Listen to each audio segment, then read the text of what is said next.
the High Queen podcast.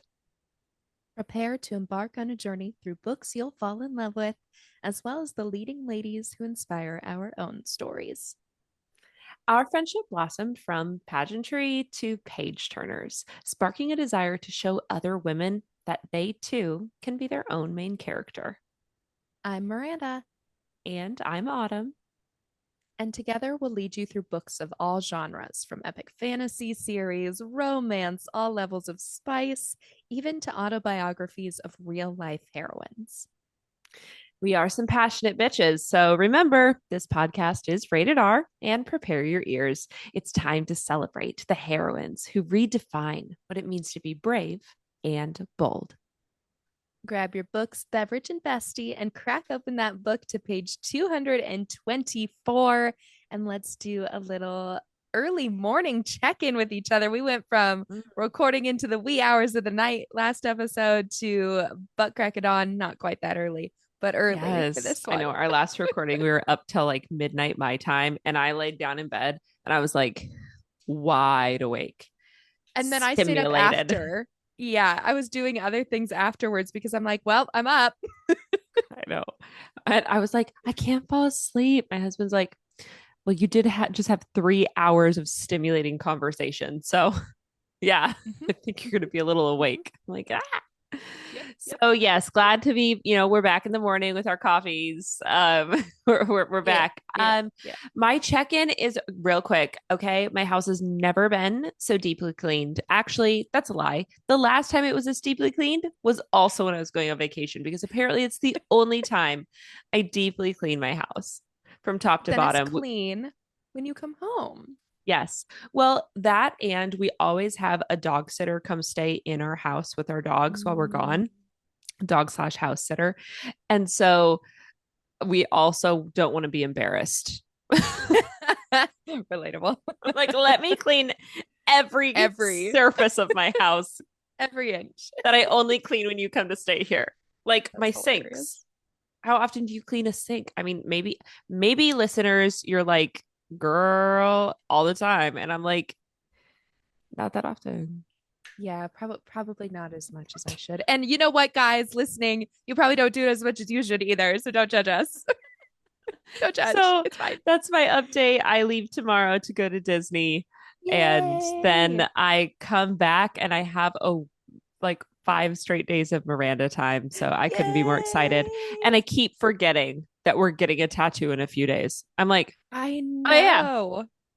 Oh yeah. Yeah, so I leave this week, like in a couple of days, for Florida, which is so great because this week is insanity. And I asked last night, I was like, so what are we doing? Like, not that we have to have everything planned, but you're gonna be on a trip and I'm gonna pack at the last minute. So like, do we have anything set in stone? We have the tattoo. We're getting a tattoo. Can't wait for you guys to see it. We're going to the bookstores, all the things. I want to say, so we talked about in the last episode the Wuthering Heights trailer, which you sent me. And because I like knew the movie was coming out, I hadn't seen that trailer. And I was like, yeah. And then he picks her up. I heard like Carson. Yeah. Was like, whoa. And then I don't know if you have seen any of the Dracula trailers, the new Dracula movie. Yes. But my God, the yearning, 400 years of yearning. I was like, okay, so adding both of those to my movie TBR, my TBM list. Yes. The yearning of men. But man, we got to dive in because I'm in uncharted territory. Could we just? That's right. Okay. Yes. I know you're so excited to get to talking. Okay. So, initial impressions for me, juicy, juicy drama llama mama. Okay. That's what happens in these chapters. I got to feel frustrated, excited, nervous, shocked. I was happy with all my emotions that I felt. Love these chapters. They're building chapters, by the way. Like, they are. It's not like there's a battle. Oh my gosh. No, it's building, but there's still intrigue that happens within that. 1000%, which is actually like making me like there's stuff coming. This is all great and good, and I love it. And there's so many conversations and there's so much information, but I'm like, So there's things much. that are gonna happen, and I'm nervous. I'm having a really like love-hate relationship with this idea of not having any idea what's going on, which is really dumb. Because like duh, that's what it's like to read a book for the first time. But like I have hints of what's coming, and like, you know, I just I feel like I've gotten some answers to questions that I've had, which is like so exciting, like the immortality stuff a little bit, the other winged fae, we'll touch on that, some more Amryn lore, all of this stuff. Like it just has me so giddy to just keep reading. Like we've done how many Yes. episodes now in the last week? Like 3 recordings just in the last week, which is so good for my soul. And all of my Like I questions, need to I literally need to turn the page. I need to. I'm going to keep texting. I haven't done this in so long, since I started reading these books 2 years ago, but I'm going to start texting Autumn again with my theories and thoughts. I did yesterday, and I won't You say. did. I'll drop it She later says, if "Don't I'm reply. right I'm or just wrong. putting this here." And I was I like, was like, "Okay." I don't want an answer. I just want you to know what I'm thinking. I have so many thoughts. Okay, so speaking of thoughts, let's dive into the story. What happened in these like 10 chapters? So we open with a very sore Feyre. She's very sore in these chapters. And she's on the hunt for Amryn and Nesta to see who was left standing after their first power lesson. And we find them having a staring contest. Just kidding. Yes. Amryn is actually, they're doing something. She's teaching Nesta to shield her mind and work on like building a wall in her brain and taking it down, and this will help them on their trip to the court of nightmares.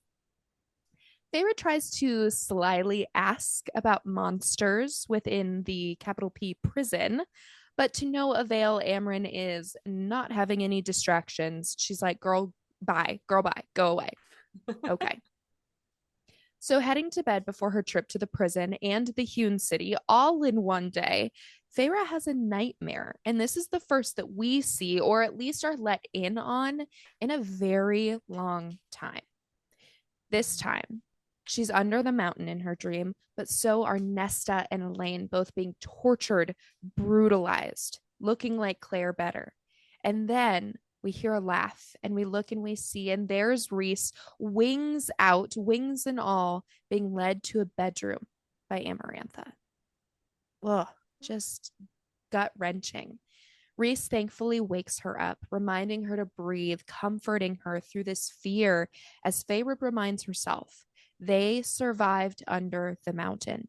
And she was reminding herself that she won't ever let something like that happen again. And because they have a healthy relationship, Rhys asks her the next morning if she wants to talk about it. And Feyre does so without hesitation. She says, yep, I'm going to tell you. I'm going to tell you. I'm not just going to go throw up in the bathroom and we're going to sweep it under the rug. They talk That about it. was refreshing. It was. And like, she's like dry heaving over the edge of the bed, and he's like rubbing her back and her hair. Like, yes, take notes. Anybody else? That's what we do. So after they chat, Rhys winnows the High Lady and her general, Mr. Cassian, to the Capital P prison to see about this idea of an alliance with the Bone Carver. Well, Rhys and Asriel discuss some intel on the Autumn Court and where they could potentially side in the war. So we learn that no one knows how the Bone Carver ended up in the prison, and that Amryn will have to tell them how she broke out in order to free him if he agrees to work with Feyre, which is risky considering I feel like Amryn's pretty testy with Feyre right now. Yeah. She's very get down to business and doesn't want to deal with the hypothetical. So as Cassian and Feyre descend into the pits of the prison, Feyre becomes pretty wary of their plan, but Cassian reminds us, quote, "This is war. We don't have the luxury of good ideas, only picking between the bad ones," which I think is a very good reminder that sometimes it's the lesser of two evils. So hand in hand, they enter the Carver cell. Feyre once again sees a child with blue eyes, Only this time, she realizes the face is Rhysand's and that its mouth is Daddy Archeron's. And Feyre is hit by what she is seeing because she is seeing what her future son will look like if she and Rhys ever have a child, if they survive. And chapters and chapters in a book ago, when they met the Bone Carver the first time, I said, that's going to be her child, isn't it? But I didn't say anything because we didn't know that they were mated and whatever. But I was like, she's seeing a child. She's seeing her child, right? Right. So now we know. She is seeing Yes. her Oh my child. gosh. Oof. So Feyre gives the Carver a bone from the adder that she killed during the attack on Valaris as their gift. And before she can even really ask or say anything, he starts saying some wild shit about Nesta being young yet old, the wind howling her name. I said, what? Okay. And we are reminded that the Carver can and does lie. This is not the surreal, but this feels like truth. We're all questioning what's going on with Nesta and Elaine. This feels not like a lie. But Feyre shuts him up with talk of the book of breathings, and how it may have a way to send him home if he sides with them in the war. So many ifs, so much like up in the air. Oh, the anxiety. So he says no. He prefers his cell. We get some backstory. He prefers to be forgotten by his siblings. And who are his siblings? Well, we'll dive into them more later, but one of them is the Weaver of the Wood. Fucking scary motherfucker who uses human fat and hair. And did that not blow your mind a little bit? Yes, I did not expect them to be siblings. No, You're like, ma'am. wait, what? Yeah, he's like my twin, the Weaver, and I'm like, oh, y'all are nasty. You're not good creatures. And then we learned that they also have a brother that is this thing on the continent. We don't really know what it is. We have a name. We'll go into that into some of our world building later. We don't know what that thing is. Preferring to hide, the Weaver says, or the Weaver, the Bone Carver says, I prefer to hide for them to not know where I am. But as Feyre and Cassian go to leave, they mention heading to the hewn city. And the Carver says, wait. I got a bargain for you. He asks them to bring him the Ouroboros. Am I saying that right? Yes. The Ouroboros, a mirror that his sister, the Weaver, once possessed. A window to the world. All could be seen, all could be told through its dark surface. Keir possesses it, an heirloom of his household. Bring it to me. That is my price, the Ouroboros, and I am yours to wield if you can find a way to free me. So, with our prison task as complete as it can be, we prepare to head to another hellhole, the hewn city. Yay!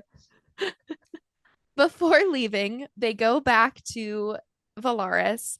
Feyre goes to the House of Wind to check in on her sisters and Lucian, make sure Nesta's ready to head out.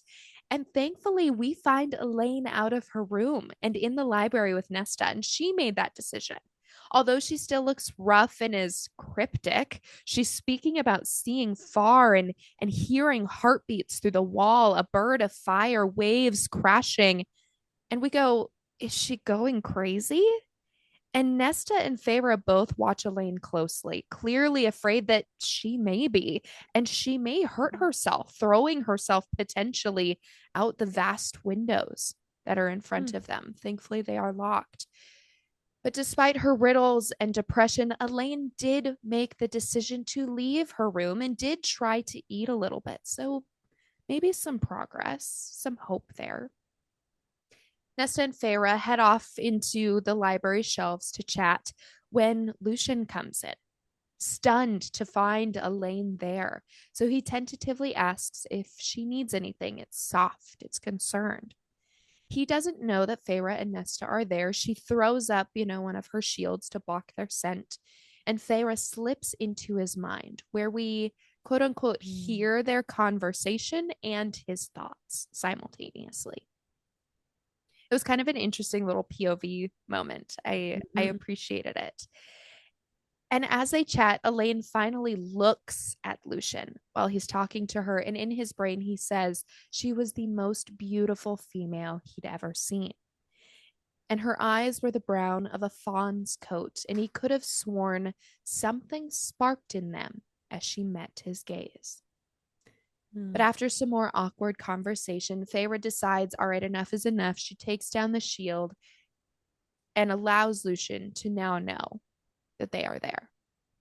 And Lucian demands that they get Elaine some fresh air, get her out of the house. And Feyre decides, you know what, you're right. And it's time that they all move down to the townhouse. So Azriel flies down Elaine, Cassian flies down Lucian, and Rhys brings Nesta, and Feyre tries to fly and then Winnow, thankfully. But Rhys brings Nesta, and he flies her a little fast because they're kind of testy with each other, and that makes her vomit. And as she comes out of the bathroom looking a little green, she looks at him with rage in her eyes, and that causes Lucian to ask, "What are you?" And we're all going, "What are you?" And then he observes that her eyes, this rage, it spoke nothing in my own arsenal. That was ice, so cold it burned. Ice and yet fluid like flame, or flame made of ice. And we go, Lucian, you don't know what the fuck you're talking about, and neither do we. And that question of what are you is so relatable. So relatable. And Feyre throws in a little bit of her understanding after their chat with the Bone Carver. And she says, quote, "I think the power is death. Death made flesh." And then Rhys goes, "Only Nesta would not just conquer death, but pillage it." Lots and lots of Nesta in these chapters. It's intense. It is. Death made flesh. Wow. So they do a little prep and strategizing. This is all still one day, and they head to the Court of Nightmares. And Rhys and Feyre decide they are going as Lord and Lady. She's not playing the role of the whore. She has a role to play, but it is as the lady. And he says, "Ready to be wicked?" As they enter, there's only one throne in the court, and it's not Rhys who sits on it, it's Feyre, a power move for this new High Lady. Chills as he orders the court to bow before summoning Keir to the council chamber to talk war. Keir says he knows why they've come, but claims, quote, he is sympathetic to Hybern's cause. You fucking asshole. But are we shocked? No. He toys with Rhys, naming a night or two with Feyre Darling as his price. And I said, you have balls, motherfucker. You gonna ask for this man's lady, his wife? Okay. And Rhys reminds him he could kill him at any moment. Just so you know. Instead of murdering him point blank, he orders that someone be brought into the room. It is Eris, heir to the Autumn Court. My jaw was on the motherfucking floor. Head. Did not expect that one. Well, when they're like, and they're gonna bring someone in, I'm like, what the fuck is it?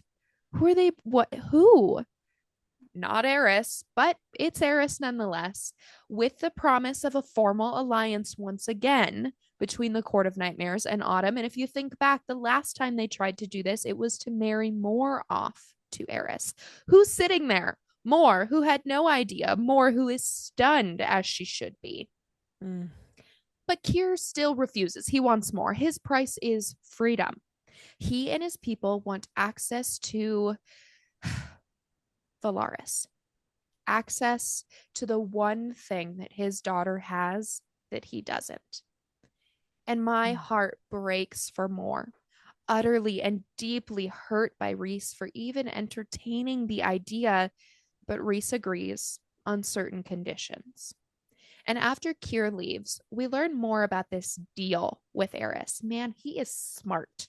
Too smart. He didn't tell his father about Feyre and knew that Rhys would come to wipe his mind because his brothers suddenly forgot what had happened.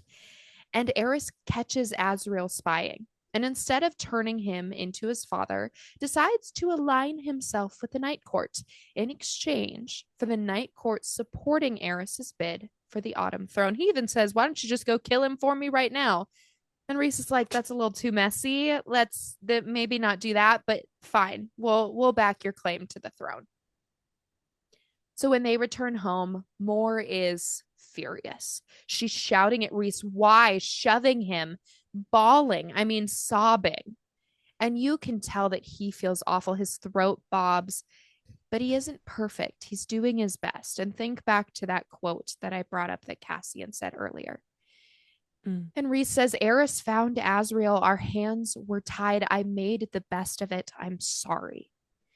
Cassian and Lucien side with Mor in this moment, thinking it's a dangerous move.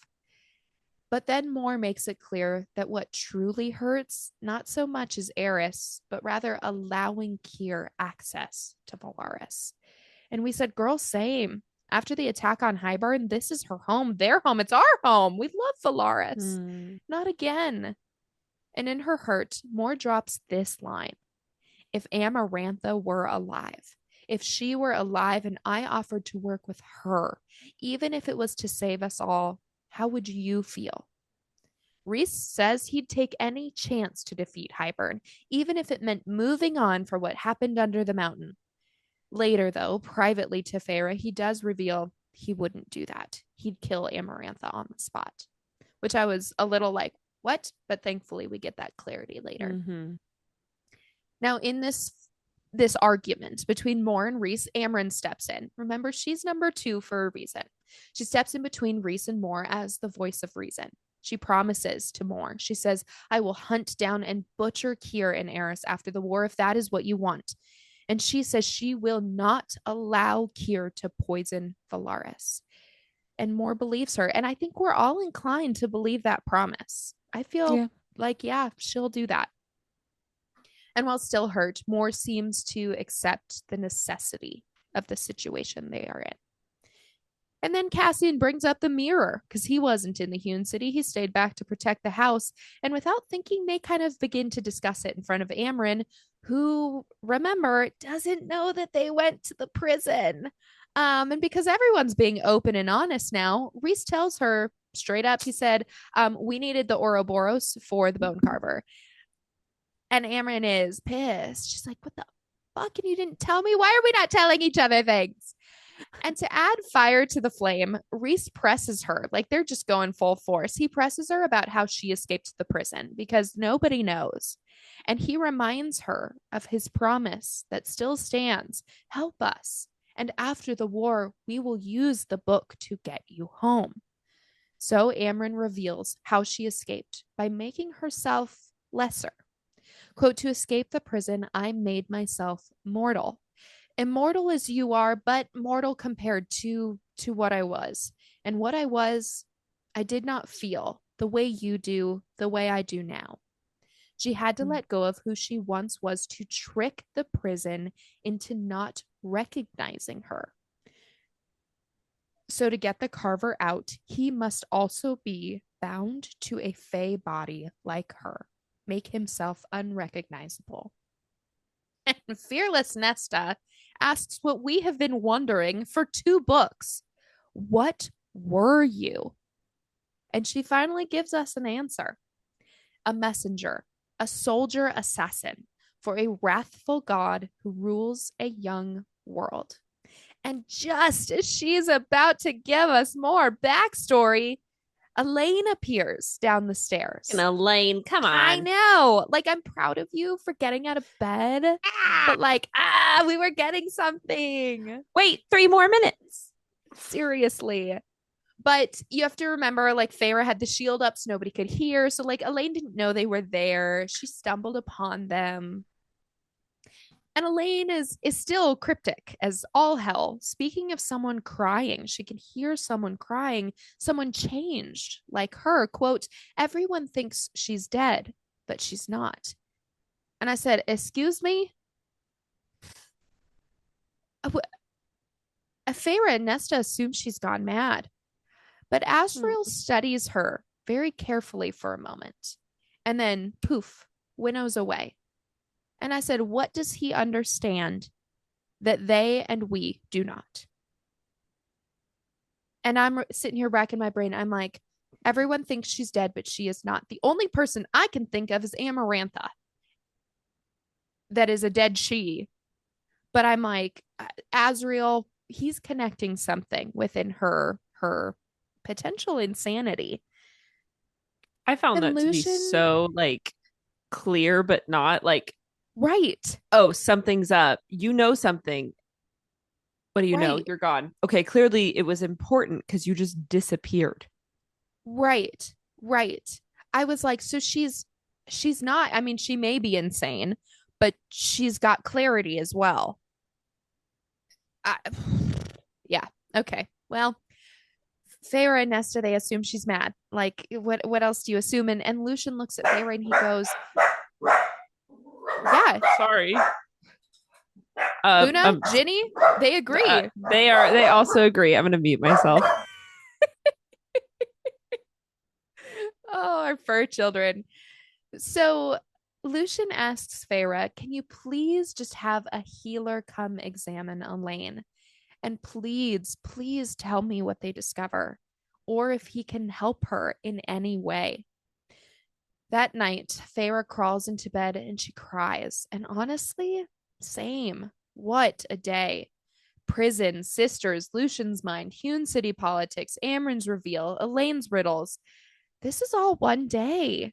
And Rhys joins her in bed, admitting that he needs the comfort too. This is a rough one. The next day, we resume some of our training with Cassian and our flight school with Azriel. We also learn that the High Lords have begun responding to our request for a meeting. So we've heard from Helion from the Dawn Court. He says yes. Thiessen? Yes. Thiessen from the Day Court says yes, but please do it in a safe and neutral location. Callias, the Winter Court Lord, says yes, but with armed guards. Tamlin, no response, not terribly shocked there. Autumn Court Baron, no response yet, but we're holding out hope that Eris keeps to his plan. And then we learn a little bit later that Tarquin of the Summer Court is contemplating. And we receive this word via Cressida. So interesting. She's chatting with Rhys, even if Tarquin is not. Mor and Feyre talk through the coming war in the meeting, reaffirming that even with hard choices, their friendship remains steady. Then the healer comes and examines Elaine. Physically, nothing is wrong, but she cannot enter Elaine's mind, cannot penetrate what is cauldron made, and warns Feyre not to try. But she does suggest if anyone could reach Elaine, that it would be Lucian, quote, the mating bond. It is a bridge between souls. So they invite Elaine down to tea. And as Lucian and Elaine chat, Lucian gently pulls on that bond within them, startling her. And that, of course, angers Nesta. But it seems to make Elaine sort of lucid for a moment before she slips back into prophecy and says, twin ravens are coming, one white and one black. And my first thought was the yin and yang human queens, perhaps. I don't know why, but that's just the first thing that came to mind because now I'm trying to like determine her riddles as somebody who couldn't even, let's be honest, determine Amarantha's riddle was freaking love. But I'm sitting here trying to decipher Elaine. Okay, back up, Miranda. You have no idea what's going on, literally. So, although he cannot fix her, Lucian offers his help in other ways. He helps Mor look at maps. He says, let me help you find, some options for this High Lord meeting location. Then to close out this section, Feyre trains some more with Azriel. We're working on flying, and he tells her this beautiful, beautiful story of Nephelle and Miriam. How an unlikely hero saved her friend despite her weakness. A reminder that even if Feyre cannot fly now, maybe one day she will soar when it matters most. Quote, we'll train Feyre until the last possible day, because we never know if just one extra hour will make the difference. It just like made me cry. It was a beautiful section, a Mm-hmm. beautiful story. It feels like foreshadowing. I mean, Definitely. why else would you put a story like that in there? Right. 1000%. Which then makes you go, 1000%. what's it foreshadowing? Oh my gosh, I want to Right. know. Who's Miriam in this situation? What's gonna happen? Who's Nephelle? Yeah. After It's the cool. I training, really love that story. Sorry. I'm I excited do. about I do that. too. It's a really cool story. I think in my Kindle I highlighted the whole damn like 3 pages It makes because I me want to want come a back. book like just dedicated Yeah. to that little subplot of Miriam and Right. Dracon. And like, I just want to I want to read their book. Give us that as a novella. That would be so Yeah. interesting. So after the training, again, Farah is sore as all can be. So she goes home, and lovely Reese, brings some oils and lotions after she bathes. He lifts her out of the tub. Wings are still out, and he massages her body and her wings, testing their sensitivity and dropping some swoon worthy lines. Quote, "How shall I make love to you tonight, Farah darling? I never got to take you in the library. We'll have to remedy that." And I said, I vote yes.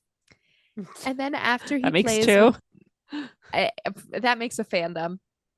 And after he plays with the wings and plays with a few other things, says, that was a fun experiment. Wing play. What a way to end the section. The end. And good night, literally. She falls asleep. Seriously. And let's pause for a second and talk again about the lovely Resand. He, knows that she is tense and sore. So he does what he Mm. can to help her release that tension in a few ways. And then he says, I don't need anything. I just want to cuddle. And he cuddles her and he gets in tight with his wings and hers. And they just go to sleep. And I'm sure that they slept rather peacefully. And then I'm sure the next morning they had some more wing play. But Yeah. Yeah. Take notes. There you go.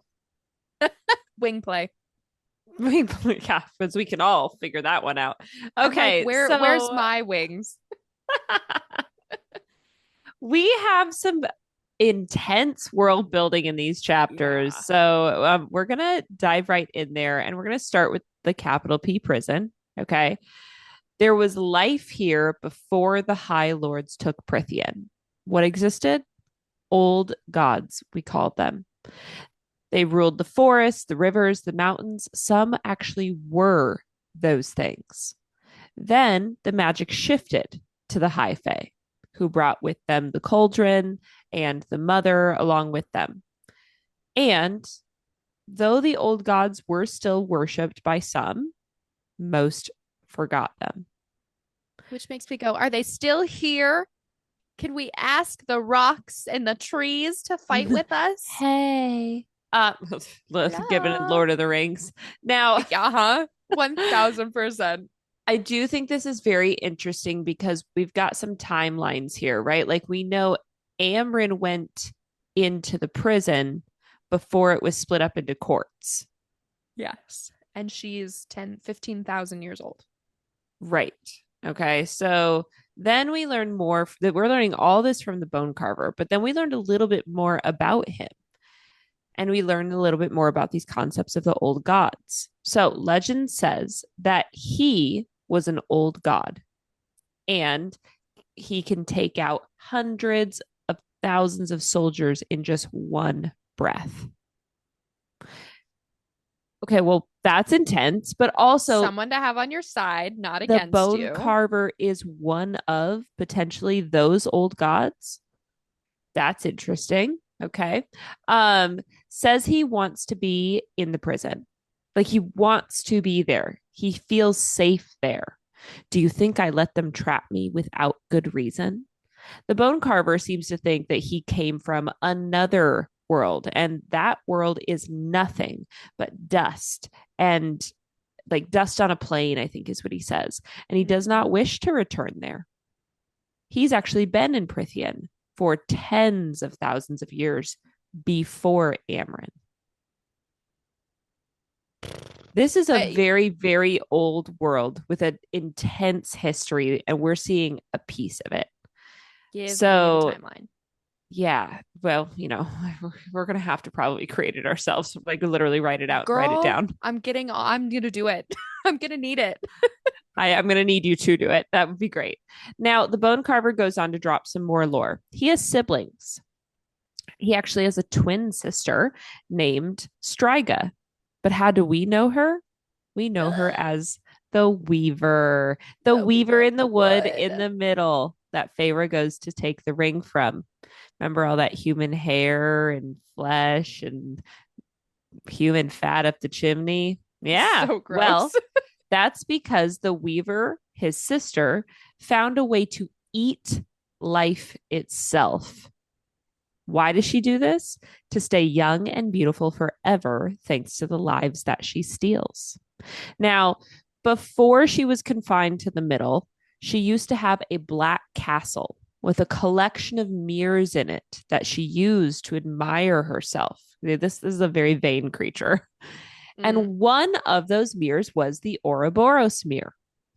And she possessed it even then when she possessed it, their family knew and they knew as younglings like it was a very old mirror. It was a mirror through which you could use as a window through the world. And all could be seen and told through it. It's now an heirloom of Kier's family. So somewhere along the line, they received this mirror. This is also a mirror that either breaks you or drives you mad, apparently.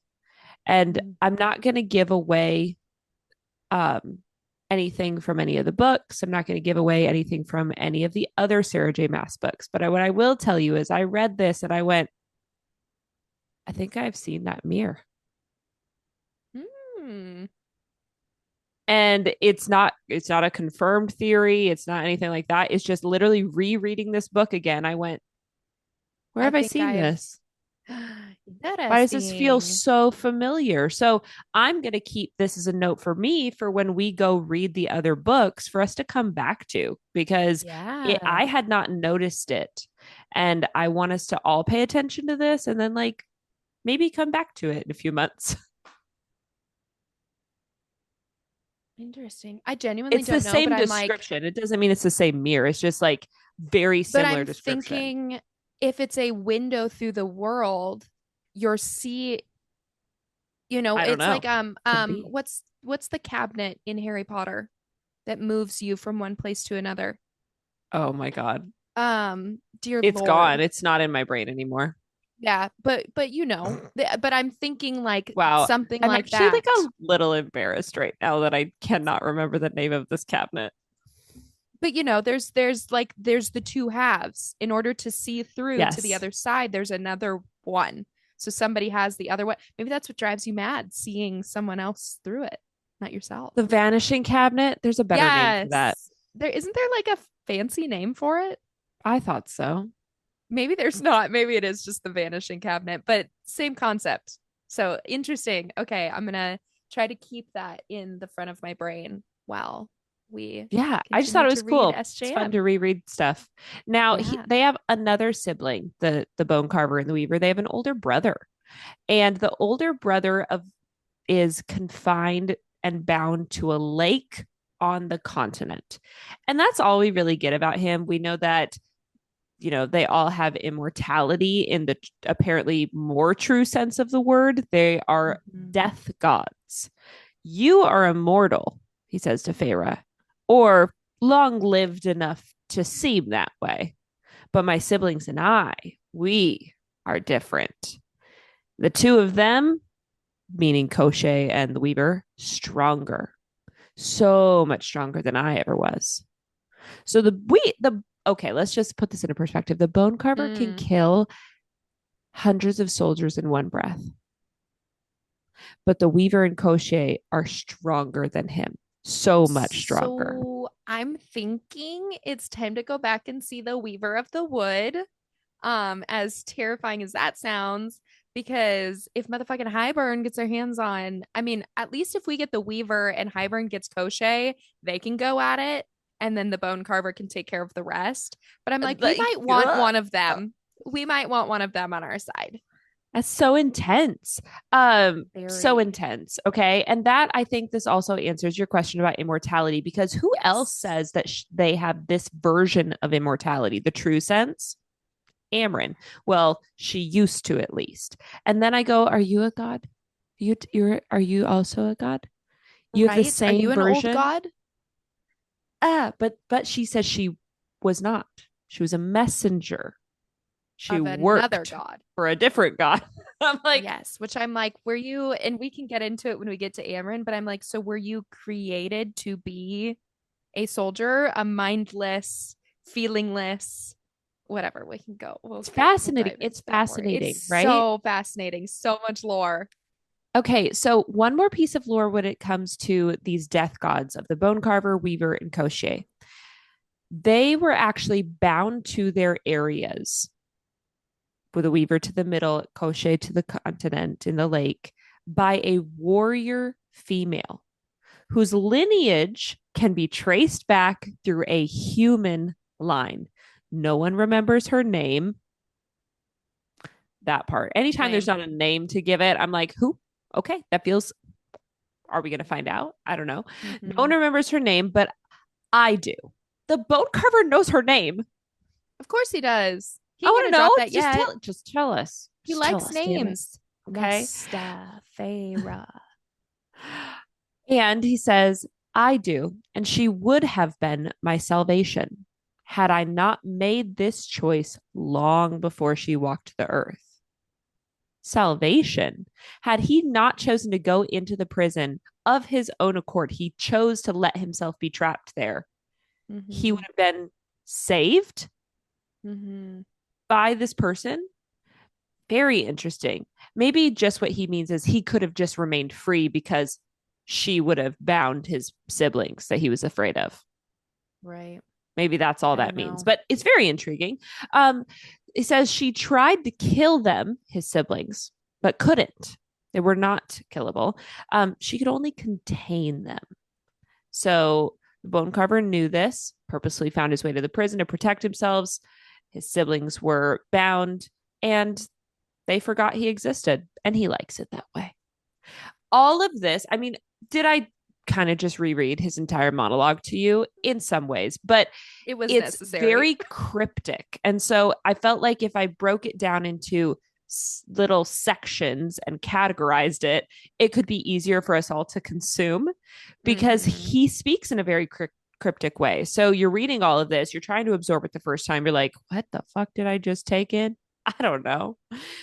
So I found that to be very helpful for us to kind of review it in that way. Oh yeah, definitely. A couple other little world building things. Reese has rugs from another place, according to Lucian, Sangrava, Yeah. which I'm like, okay, another, we're just dropping another, I don't know, city, place. We don't know. Never heard of that one before. Um, some places see Have we not? Sangrava. I haven't read that yet, unless I totally Why do I feel like that's one of the places where a temple was sacked when the Hybern was looking for the cauldron to find the feet? in And the last book, And Sangrava had maybe. a temple that was sacked that had one of the feet of the cauldron. It's where a lot of the priestesses were. Maybe I just didn't remember like having any under or like a how to say that place in Yeah. my head. So, but maybe new to I me. feel Another like I place new to think it me. was something we all just kind of were like, okay, cool. Side story. Moving on back Side to quest. Reese and Feyre. So it's probably just a It's city. It's not I'm maybe not even a city, just like a town, a okay. sacred town area. Okay. Well, another place, and we have rugs from it. Some other world building. Some places see bonded females as literally belonging to their mates, which we've kind of heard before when we were in summer in the last book. But of course, not in the night court. They have a choice. Shocker. Reese allows choice. But just a reminder that some places literally see a female belonging to their mate. Mm. If you reject a mate bond, it doesn't go away. Some males will even fight and kill a female's other lover. And you will feel the bond all your life, even if you reject it. It's always going to be there, whether or not you act on it, which I thought was interesting. Speaking of this immortality question, we have met a wrinkled high fae. Like Feyre tells Mm. us that Maja, the healer, she must be old. She's old, old because she's wrinkly. She has to kind of steady herself as she's going down the stairs. She has Mm. been around a very long time. She's who remade Cassian's wings. She healed Reese's wings after the war. She's been around a long, long time. So somebody to trust, especially when it Mhm. comes to Elaine. We get a name for Dracon's people, the Seraphim. They are winged but feathered wings, not Batboy wings. So different. In their society, women lead, they rule, they run the armies, and their magic is tied to earth and wind. They even were able to part the sea for humans to walk through in the Great War, which is very Moses. biblical. Yeah, yeah. Part the Red Sea. Um, Oh, let's start with our girl, Feyre. Okay. mhm, That nightmare that she has for Under the Mountain, and it replaces all those past people in with her current loved ones versus those who mhm, are really tortured in those scenarios. And it reminds me of how stressful situations and traumas of your past can still be dug up. And honestly, her nightmares made me go, whew, man, yeah, I've had some doozies in my life with replaced with my loved ones that are absolutely traumatizing. And mhm. fun fact, okay, I didn't know this had a name until somebody randomly told me one day what it was. And then I did an internet search and I was like, oh, I have sleep paralysis. Oh, you've never heard? Oh, yeah, that's a I didn't know what I was experiencing. I just yeah. knew I was waking up for the most terrifying scenarios. Couldn't move, heavy, heavy on Mhm. my chest. Literal demonic black figures, shadowy figures standing above me, looking down on me. I wake up screaming bloody murder, and my husband has a panic attack every time because he's like, what's happening? What's happening? And by now he's figured out this What is it what's is. happening, and he has to Yeah. like calm me down. Like I jolt out of it like it's sheer terror. And it reminded me of like I'm reading Feyre's thing and I'm like, yeah, girl, I get it. It's terrifying. See, and my sleep paralysis is not that. Mine is I cannot move, I cannot speak, and I just either slowly go back to sleep or I'm finally able to like roll over. But I feel I'm stuck in a space and my eyes are open and something is watching me, but I can't look at it and I don't want to look at it until I can finally either close my eyes and just try to go back to sleep and not think about it, or I can roll over. But I lay there stuck. Oh my god. That's It's yeah. terrifying. Mine is like I can Yes. feel it coming. Like it feels like I'm sinking and it's coming down on top of me. Mm-hmm. It's actually very terrifying. And I've tried to Yeah. explain it to people in my life where I'm like, no, you don't get it. Like I'm looking at the ceiling. Like I'm looking at our Mm-hmm. room. I'm not asleep. I'm Yeah. awake. I am awake. And I just kept thinking about that when I was reading about Feyre's nightmares because I was like, oh, I have something to compare this type of experience to. And what I've learned about sleep paralysis and this type of moment is it's usually related to Mm-hmm. stress you're experiencing in your life. Also, apparently, if you sleep on your side, it's less likely to happen. Fun fact. Which I guess probably makes sense. And see, I am such a and I when I'm stressed, I sleep on my back. Like it's a Yeah. very like I'm dead. Yes. So I was like, hey, favorite babe, maybe like try sleeping on your side. It might help you. Or your tummy, whatever, whatever. uh, yeah. Curled into Reese's chest. I know. Another moment for me is, Feyre seeing her future child. Ugh. I know. I was like, oh man, that's intense. And And I so didn't know when heartbreaking. I know when I first read this, I did not clock it right away as her kid, but I was like, okay, it's either like a younger version of Resand in the way it's Hmm. described right away, or then after a few visits, I was like, yeah, you're probably her kid. And because now probably the first time I read it, I didn't think anything of the way that they were seeing the Bone Carver. Mhm. But when we read it again this time for Akamath, when he sees Jurian and she sees a child, I was like, okay, fear potentially. Like these are things that we fear. Maybe she fears now having a child as a Fae. Reese fears Jurian and what he means for the war. And so I had this like inkling that it was her child, but just Mhm. this reassurance. And then for her, the realization of not just seeing her and Resand's son, but seeing her future, a future she may not get to have. Like that, even more so.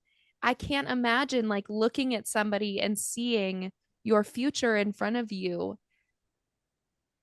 but it's all choices, right? Like it's not made out, it's not Yeah. predetermined. Is that going to happen? Am I seeing the child that I will have, or am I seeing what I won't get to have because of Yeah. the choices that we're going to have to make? And the war that we're Yeah, going to have to that's fight. And really scary. yeah. Ugh. Yeah, I Yeah. know. But also I was thinking about like she gets the opportunity to potentially see her child, and I'm like, man, would I want that? I know. Like I don't I know. think of being a mom now, and I'm like, if somebody told me like, do you want to see what your kid's gonna look like exactly in human flesh form right here? I don't know if I'd say yes because I'd be so fearful of the potential of it not happening. And then Right. Of I'd it turning out mourn differently. something that I technically never had, but then saw and experienced and grew a connection to. Like that would be Hmm. so challenging. Well, So I like don't this is going to be in know if her I would say head. yes. Yeah, forever. She has to go to war. Like they may never have children. It's not easy for them to have children. And she, like you said, may have to have this like weird connection to the child that she may never have, may never know, may never love aside from seeing it within the bone carver. Yeah. Which then reminds me of the concept of miscarriage Mm, and like loving a child that's within you that you never get to meet. right. And would you want to meet them, see them, even if I just for a know. second? And I don't think that's a like easy yes or no question. It's Yeah. just all of these moments of Farah seeing the bone carver as her future child made me think of that's what it connected for me in my head. Mm-hmm. Yeah. Ugh. Now, later on, Feyre goes into Lucian's mind. And in that moment, she feels a lot of guilt for it. Rhysand helps her to feel a little bit better about it. But we've kind of established that, you know, she trusts Lucian Mm-hmm. and she also doesn't fully trust him. It's like, I trust you as a friend, but as a high lady, I don't necessarily trust you completely because it's her responsibility to keep a lot of people safe and not just her family, but Mm-hmm. those in her court. And she knows that his history is with a lot of different courts and loyalties to a lot of different fae. So, she makes that choice and I get it out of protection. Um, I don't know if ethically it's right, Yeah. but I do But find it like you get why she does it. understandable. Yeah. Yeah. And it's at the end of the day, it's like, okay, no harm, no foul. Like the Mm-hmm. intention wasn't hurtful and no one was hurt. Mm-hmm. But that's a very careful boundary you have to keep with yourself. Yes. An And that's kind easy of what line Reese to says too. He's cross. like, okay, then feel guilty, but also feel vindicated in your choices and let it be done. Don't ever do Mm. it again. But you have to keep that promise to yourself. So is she gonna stop or is she gonna do it It's again? a lot easier said than done. I don't I think she'll know. do it again. I yeah, super gray area, super Mhm. thin line to walk. I think she's just on the other side of it being well intentioned, and it's Yeah, but it'll be right so there. easy to yeah. Yeah. Well, it's easy for us all to do things that we shouldn't. It's easy for all of us to do the wrong thing. It's Hmm. oftentimes harder to do the right thing, Right. to walk away from a situation that you want to get the last word in. Yeah, sometimes that's hard as hell. Right. And I know Hmm. that's, comparison. It's let me enter your mind and rip it to shreds versus not. But my point being, in the human world, we all get that. Sometimes to Yeah. do the right thing is more challenging for you internally, but we still choose to do it. So at the end of the Hmm. day, I think it just comes down to who she is at her core and what choices she's going to make when it comes Yeah. time. I hope that this is all just like giving her clarity too, Mm, you know? yeah. And I think that's like part of the reason she's doing it. Clarity for herself, clarity for Elaine, clarity for her court. But again, I want to believe Lucian's a good guy and that it's not going to, you know, burn and scorn them all. So, Yeah. but I get it. I mean, if I had that power and I was in her position, I may do it too, you know? Mhm. Very true. Now, my last thing I wrote down about Feyre is her training with Azriel and with Cassian, and she talks about, Mhm. she walks in there angry when she's like, I want to limp out of here. Like, work me to the bone. I want to barely walk out of this place. And uses that as a source of coping for Mhm. herself with what she's experiencing and the stress that she's under. She's like, I got to get this out. And I want you to make me literally have to limp. Which And she is. I went, oh man, that's like masking a deeper issue. But also, who does that remind me of? Oh, wait, it's me. At least it's Oh, that instead of like, I don't know, getting drunk at Rita's at 2 in the afternoon or yeah, or just like fair. painting away and not paying attention to her responsibilities. At least the training is like getting her ready for war. But Yes, yeah, yes. I am not getting ready for a war. But but we're that being preparing for said, this war, Autumn. I really did understand it though. I'm like, yeah, I teaching fitness is my job.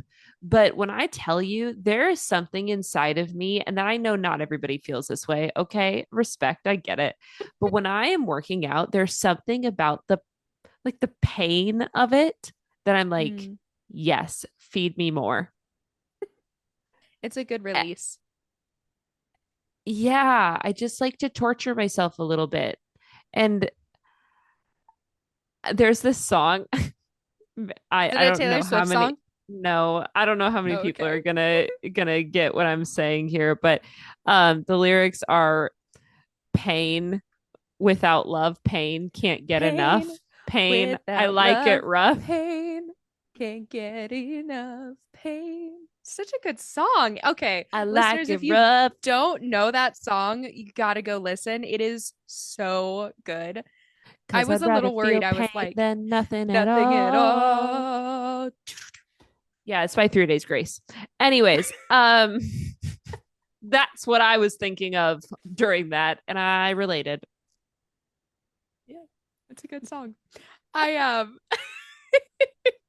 Is it Taylor Swift? No, in fact, no, quite the quite opposite. the opposite, which then made me go, am I going to know this song? If it was Taylor Swift, potentially not. I'm trying to learn and become a Swiftie, but I did know that one. That is on my playlist actually. Funny enough.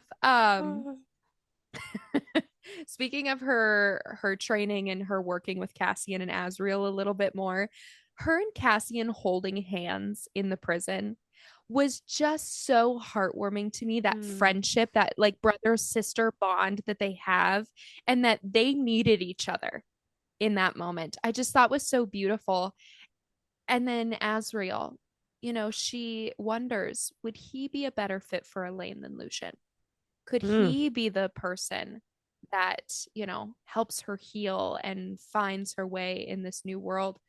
Feyre loves them and trusts them wholly, where she doesn't quite yet trust Lucian. So perhaps another love triangle there, although as is not and probably will not ever be over Morrigan. But we can dive into that one a little bit later when we reach Asriel. yeah. Um, I loved my last thing for her, my last two things. She's showing a lot of emotion lately, Mm, like far more emotion that I feel like we've gotten in other books, which I love. She's a multifaceted person. She has emotion. She's showing them. She's not yeah. suppressing them. She's not just rage filled. So I like seeing these other emotions of hers and her wings being sensitive as if she were a true born Illyrian is so cool to me because Yeah. you wouldn't think with like the shape shifting ability, I guess in my mind, I wouldn't have expected that it would be so literal, I guess. Mm, That like they're there and she can use them, but I didn't anticipate that it would be as if they were truly a part of her. they're a part of her, but they are, which I think is super cool. And I'm like, I want to see her do some Yeah. more shape shifting. I would think that this is something Reese would be very excited about because it is such an important piece of him. Mm-hmm. And we've seen how he connects it back to his mother and like his upbringing and why being Illyrian means so much to him. Yeah. And he was fine with having a mate who would never really get that. And it's not that Feyre will ever truly get being an Illyrian, but she can experience a similar joy Mm-hmm. in flying that Which I'm so excited for them to fly together someday. It's gonna happen. I know it. oh, It but has like he to. never anticipated that she would be able to understand a piece of him in that way. And now she Yeah. can. Like, I would be like, oh my gosh, yes, you get it. Like, you see me. Mm-hmm. Yeah. It's special. It's so special. Yeah. Okay. Shall we dive into our next character, which we're still going to talk about him first, Mr. Lucian. Okay.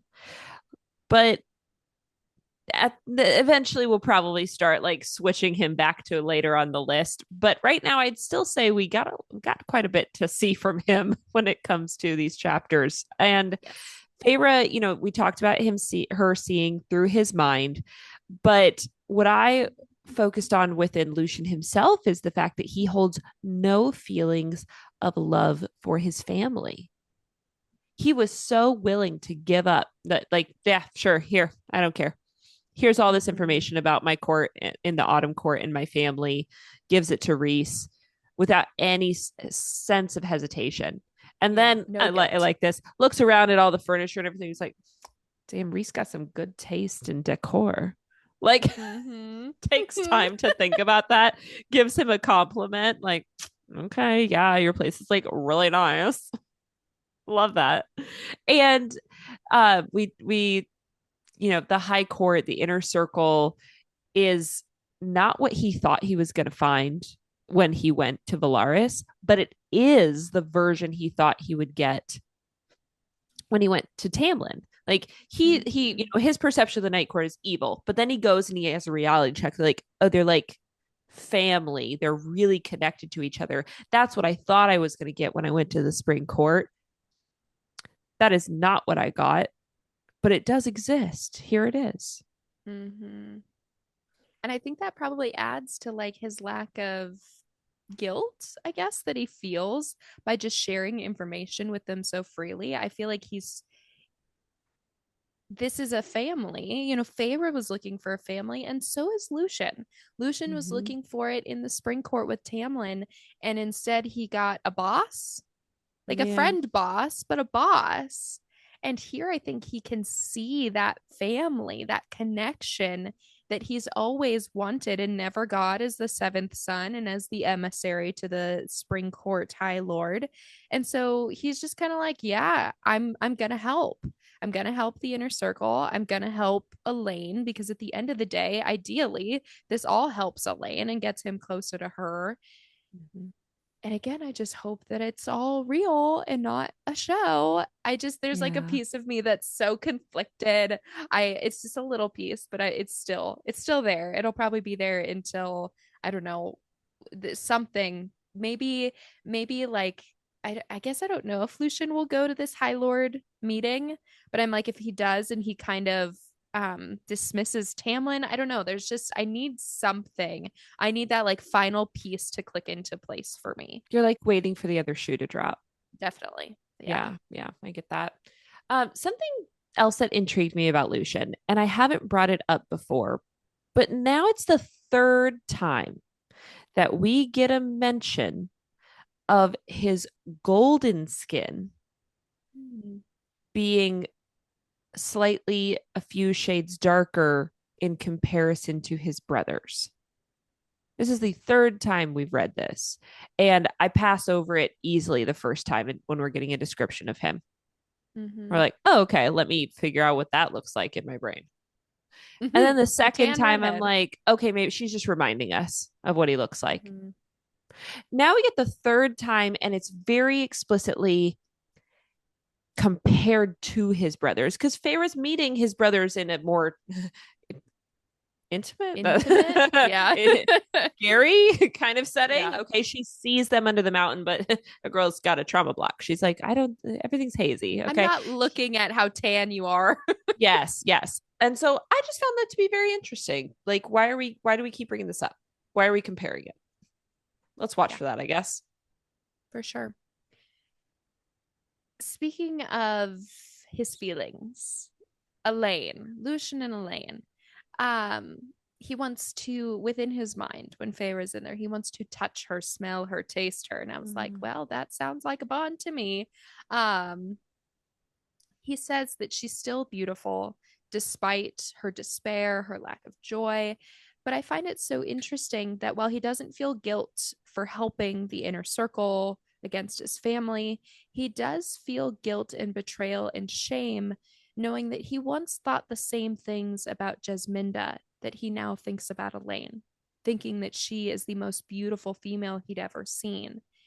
And despite this like tension within himself, his brain is still going mate, mate, mate. So he's also, I would think if I were Feyre, that would be comforting potentially Mm-hmm. to know that it's not just mate bond, this is mine, belonging, possession. Yeah, He yeah. actually feels this like conflict within himself that I once loved someone else that I thought was probably my be all end all person, and she was taken from me. But now I have this other person who I do look at and I think to myself, wow, she is gorgeous. Is that the bond? Is that true? Is she worth fighting for? That's all he wants to know. Mm-hmm. And I think that she is to him. But I think he also needs to work within himself to come to terms with the fact that it's okay to move on. It's okay to find love again. Yeah. Now, I do want to bring up that theory that we've talked about in the past of is Tamlin actually Mm-hmm. Elaine's mate? And is this all a cover up? And there is this deeper theory that Tamlin is a shapeshifter. Mm-hmm. Did he shapeshift into Lucian I have seen that theory. to go be with Elaine, his true mate, but like kind of in secret in this way? And Lucian's helping with him with that. And he turned Lucian Mm-hmm. into himself as Tamlin back in the spring court because he can do that. Remember, he turns his sentinels Centuries into into wolves. thank you. I keep saying sentinels, centuries into wolves. Like he has this ability. Uh-huh. But I think all of these thoughts that we experience through his mind Mm-hmm. puts that theory to rest.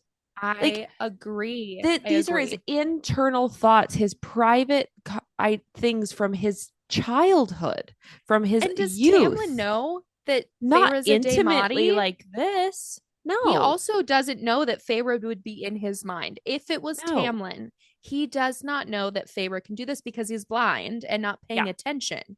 He would have So no way of knowing. exactly, exactly. So that puts this to bed for me. Like, this Mm-hmm. is Lucian. This is not Tamlin in Lucian's form. This this is Lucian. And Tamlin is, he's not covering up for Tamlin. Like, these are his real internal thoughts. Lucian is meant to be Elaine's mate. Point blank, period. That's where I'm at with this. It's not supposed to be Tamlin. And We're putting the gavel down.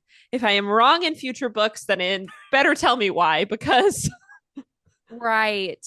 And I do think that the shape-shifting idea with Tamlin is very interesting. That I think is a whole other thing that we could think about and explore, and perhaps SJM will.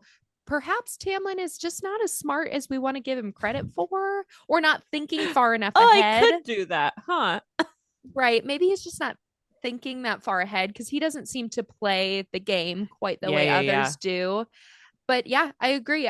We're putting the seal of approval that I'm sorry guys, it's a fun theory, but I genuinely I don't I it's a theory. It's no, Lucian and Yeah. Elaine are mated. Does that mean they will be together? No. Does that mean Mm, that Elaine and Tamlin maybe wouldn't be good for each other because she's flowery and whatever? Maybe.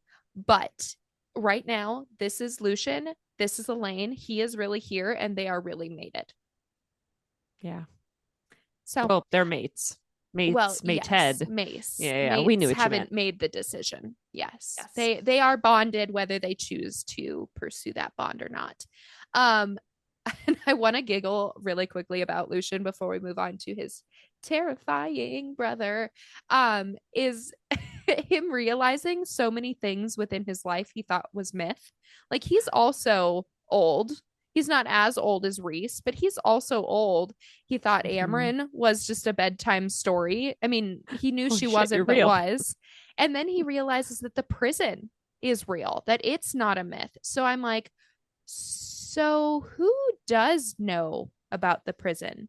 Does Highburn know about the prison? So then would Highburn even know to reach Mm. out to the Weaver and say, "Hey, girl, you want to be on our team?" Like, if Lucian, this emissary of Prithian, didn't know that the prison was real, who else knows that the prison is real? And who Yeah. else knows who and what is there? Hmm. Very good point. Okay, so to our next red-headed brother, we have Mm, Eris. Okay, the surprise guest we were not expecting at no, all. no. Like, what? He is so refined, so well spoken. He's first Mm-hmm. in line. I guess we would expect that of himself. Um, I think clearly there is more to him than meets the eye, and more Mm-hmm. than we ever thought we were going to get out of this side character who's slowly Mm-hmm. becoming a main A main character. And like, character, what? What is happening here? right? And Like so fast. yeah, I mean, he has an explanation for everything. He's like, oh Mm-hmm. yeah, I can explain, you know, all of these horrors that I've been accused of with more. Okay, yeah, there were forces at play. She didn't consider those. She didn't even fully know what she's talking about. And saying that, I wouldn't have touched you if we were together, if we had to get married. I wouldn't have touched you unless you let me. And then I found out about Cassian and that you wanted out of this. I was like, okay, say less. I'll end the betrothal. I'm not going to force you to be with me. Mm. And that he does have regrets about leaving her in the woods. And you know what? It cost him. What? We don't know. But apparently it Mm-hmm. cost him something. He can explain away Feyre and dragging her by her hair and putting her teeth through her lip. Okay. I was given an order. My brothers were there to see what I was doing. They would have reported back to my dad. I had to do it. Mm-hmm. He can explain away Lucian and Jasminda. We knew nothing of what was happening that day. I, when found out, refused to be there to see Jasminda's death. And it was the very first time I've ever refused my father. And I was tortured because of it. And I helped Lucian get out of the spring court. Even if he doesn't realize it, I'm the one who called Tamlin and told him to be there. What a, I mean, he could be a liar, but like, mind blown. He's a conundrum and so quickly has now become a key player in our I story. know. And then I'm inclined to be like, I think I believe you because how many times have we been told to believe the big bad when it comes to Right. Resand? And because we have the understanding and the explanation, we love him. Why Mm-hmm. can't we love Eris if all these things are true and can be explained? Mm-hmm. And he literally says, quote, believe whatever you want about me. Which, like, is that not what Resand tells Yep. those outside of his inner circle? I feel so conflicted right now because like I'm like want to support my girl more and not be team Eris, but I'm also like, but maybe he's better than Baron. But then like Lucian could be a good Mm-hmm. High Lord of the Autumn Court. I- I'm so confused and I need him to come back into the storyline and give And us hopefully yes. more. And speaking of more, Mm. Moore hates him not because anything Eris specifically did to her, but simply for leaving her there. Mm-hmm. So I mean, I want to remember that too. Like Eris didn't physically hurt her. Right. He didn't do any of He just it. didn't save her from dying either. Right. Okay, like that is to not do something in that regard is kind of doing something, but it's not like he's the one who put a nail in her stomach. That was Right. her family. Right. And I just found all of that to be very interesting. I think perhaps I might give him a little bit more room for growth in my mind. Yep. A little bit of grace. We'll see what happens there. Those are all my Eris notes. Yeah. Yeah. I girl, pretty much me. I mean, it's so funny. It's sometimes when we put all these together, you guys, like we'll have very different things that we pick up on, and sometimes we will write down literally the same thing. Almost word for word. It's wild. Yes. Which Now, then makes me feel good as somebody new to ooh, the universe of like, oh, okay, maybe I'm picking up on good things. And then when I write down other stuff, I'm like, I'm either picking up on something that literally does not matter, or maybe because I'm new to it, I have found something I should pay attention to. Yay. yeah. And there's also a good chance that if I don't write it down, something that you do write down, it doesn't mean it's not important. Yeah. I just may have been like more Eh. interested in other things at the time, you know? Yeah. Oh, I write Um, down too much shit, that's for sure. I disagree. Okay, now on to our Bat Boys. So Cassian, he has got an interesting fascination with the inmates of the prison. He's even responsible for putting a lot of them in there, Which which is knowing like interesting. yeah, knowing how powerful some of them are makes me remember how powerful of a warrior he is, which is really Yes. cool.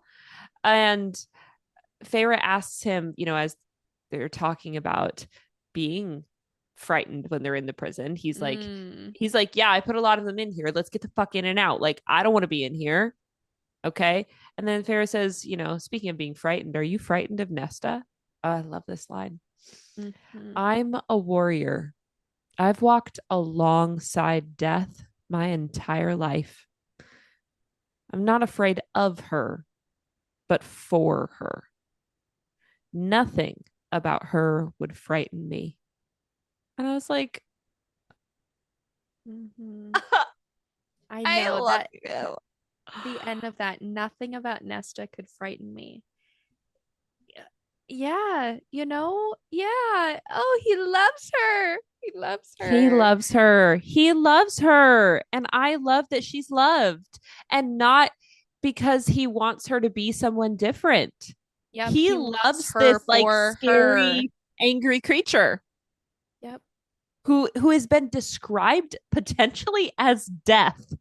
right. And he's And he's like, like, no I'm problem. fine. Me It's all and good. death, we've been alongside each other my entire life.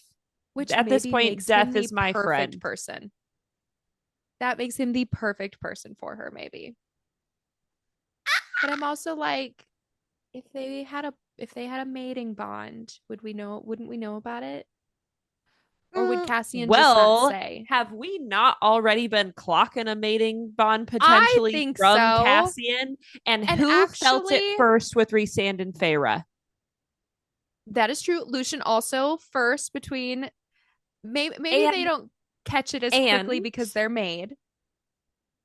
maybe, but listen, also Rhysand when explaining mating bonds says in these chapters, these literal chapters, he's like, yes, it's usually stronger for the males, and the females can be like, meh.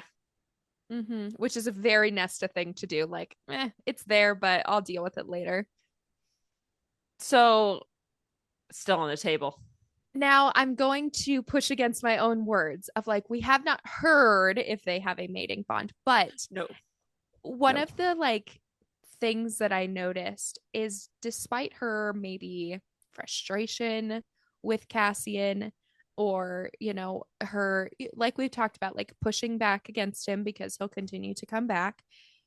When Amryn is telling her story and they're not really sure what's going to happen, Amryn is pissed.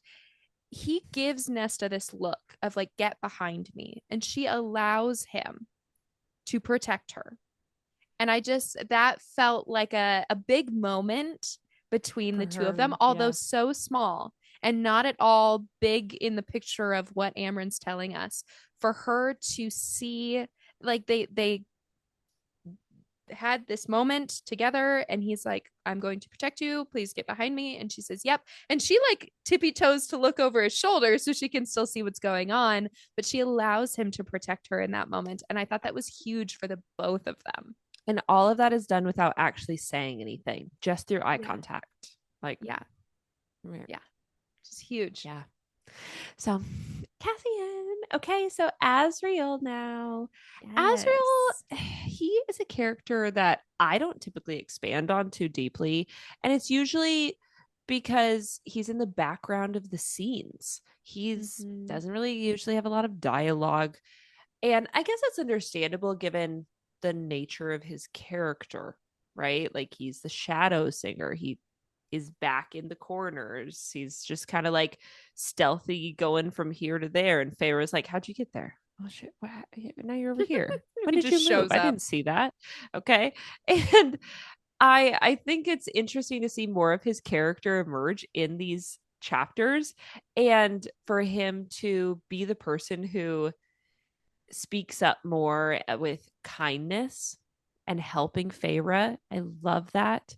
Helping teach her how to Mm-hmm. fly, being the first to offer it, and working with Elaine, like with genuine kindness and like the here, take my arm, I'll walk you out to the garden. Like, Mm-hmm. oh, that's so kind. Like he's so thoughtful. What a gentleman. Um, and I just love his humor.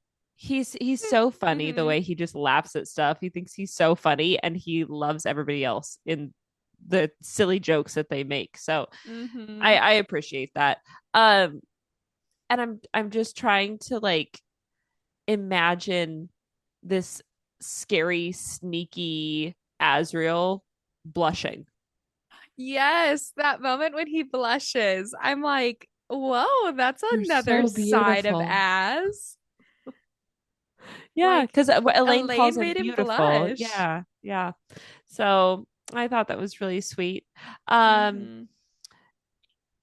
and then we see Elaine. I could see Elaine being someone who could see the beauty even in that pain within Asriel, which I think is a really nice way to describe him given everything that he's been through. He's gorgeous, he's beautiful, he's been through so much pain. Yeah. He doles out so much pain. His And character's maybe so that's interesting. why he and Elaine could be good for each other. She Mm, is going through something that no one understands. Nesta went through it in her own way. Feyre went through it in her own way. But Elaine is going through something different. yep. So maybe Asriel would be a good friend, if nothing else, for Right. Elaine if she is able to break free of this. I don't want to call it madness. Like I don't want to call it that, but Yeah. break free of whatever is holding her mind, whatever is Yeah. holding her in this state. keeping her from being her regular self also. Mm-hmm. Yeah. Now, Azriel and Mor, we bring them up a lot. Listen, Feyre mentions I this feel like we too. have to though, like, because that's the thing is we I keep know. it's not just us noticing things. Feyre is talking about it. She's literally Yeah. talking about it to Reese. She tries to bring it up to them. Like she's talking about it. So I think we Mhm. have to also talk about it. Yeah. I mean, what Feyre's like, wouldn't that mating bond have snapped into place by now? Like, if it existed even. So does it exist? I'm inclined to say no. Because what we've seen and learned about the mating bonds, she would have had to like have rejected him outright or acknowledged it in some way at this point in their existence. Unless, we just talked about it stronger for the man than the woman. They've both been through a lot. Maybe it is there. And there's this line. I think it's a question Asriel has been asking himself every day since he met Moore. And maybe Mm, he feels it. Maybe she doesn't want to feel it because the day that they met would have been the day that she chose Cassian, right? yeah, yeah. So maybe there was already so much trauma built up between the two of them that it's there, but it's faint, or it's there for Asriel, but Moore isn't allowing herself to feel it. I agree though. I think if it was going to be there, it would be there. But you don't have to be mates, right? You can choose to love someone that's not your mate. Right. But at this point, my lovely Asriel, maybe we should move on. Ay, ay, ay, I ay, don't ay. know. Probably. Probably. But also There's more then fish in the more, sea, my man. but more like leads him on too though. Like they have this weird back and forth Maybe she just that likes the attention. which honestly probably honestly probably but even like and when we get to more later more later sounds like a weird uh phrase but she is deeply, deeply, deeply hurt by Asriel. She's not surprised, but still hurt by the fact that like Asriel sides with Rhys and Eris, and that he makes these decisions. And so it almost just does feel deeper than I like the attention Asriel gives me. And Mm. maybe it's the same thing we've talked about with Nesta, pushing away someone that will continue to come back. Maybe Moore's like, I'm just living my life. I'm a young gal. I'm partying. I'm doing the things that I want. And someday when I'm ready to relax and settle down and war is over and we can just enjoy Valaris, then maybe I'll be ready for Asriel. Mm. I don't know. Could be. I don't know, man. Theorizing I here. I I just want him to be happy. I want her to be happy, and I feel I like they're torturing know. each other. I know. I know. I know. It's like either get together or move on, my friends. I don't Yeah. know. Lastly, Azriel telling the story about Nephelle, her ability to save Miriam and fly even when her wings were always too small, being the hero.